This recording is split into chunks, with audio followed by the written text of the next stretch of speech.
sarkin barayi komai riba ka idan yayi tozale da mai kyau da kalgale. Zan yi faɗin abubuwa da yawa dangane da wannan fim saboda abu ne wanda ya kunshi abubuwa da suke wakana a zamanin yanzu. Misali, mutane da yawa rayuwarsu takan gurɓace ne dangane da saɓanin da suke samu, kuma ce rashin amana da ke wakana tsakaninsu da al'umma. Abin da wannan fim ke isar da sako a kai yana isar da sako daga mutanen da suke cin amanan wasu ko kuma zafin zuciya ko kuma tasirin zafin zuciyar mutumin da aka ci ma amana. Ka san Hausawa sun ce naushin wanda yake zalunci, naushin wanda aka zalunta ya fi naushin mai zalunci tasiri. To shi ne abin da wannan bayan yake yi. Sannan sako na biyu da yake isarwa yana isar da sako ne ga mutanen da suke ɗaukar cewa idan suka samu abu ko kuma suka zalunci wani, wannan dukiyar za ta tasiri, domin ka an ce haram ba ta arziki. Abubuwa da yawa fim ɗin nan ya kunshi tasirin rauni na maciya amana da kuma tasirin cin amana a wurin mutumin da aka zalunta, sannan kuma ya kunshi tasirin soyayya ko da a ce ka yaudari mutum ka ci amanarsa ka aure abin da yake so.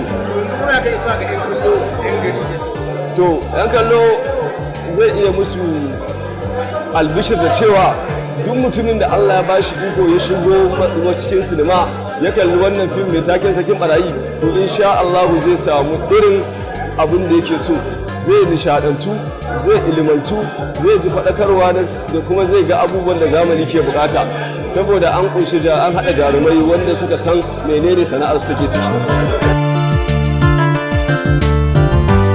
Gaskiya wannan fim sarkin barayi ba zan iya cewa komai ba, sai dai in ce yan uwa da abokan arziki ku yi kokari ku zo ku kalla ku ga abin da na gani. Ba zan iya ba ku labari ba domin kada ku ki zuwa, ya kamata ku zo ku gani face to face. Har mutanen gabas kuma muna kiran ku zo ku kalla da na yamma gaba daya. Gaskiya ya sa ni nishadi kuma sannan ya zama me zan ce izina ga masu son zuciya da kuma akan maganar ramuwar gayya. Mutum ya yi abu baya son shi ma a mishi, to ba amfanin kai ma wani mugunta saboda baka san kai ma me zai iya mayar maka da shi ba.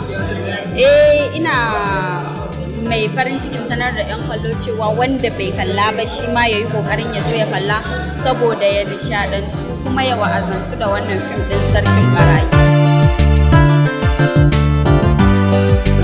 So alhamdulillah, film gaskiya ya mori story, ya mori screenplay, sannan shi kansa yanayin gudanar da aikin shi kansa ya mora.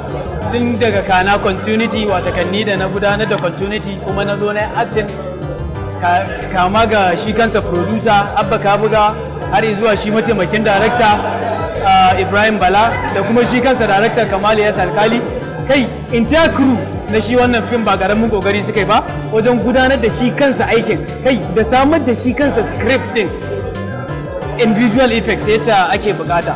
So sarkin barayi is a blockbuster movie. Alhamdulillah iya abin da zan iya cewa kenan. Masha Allah.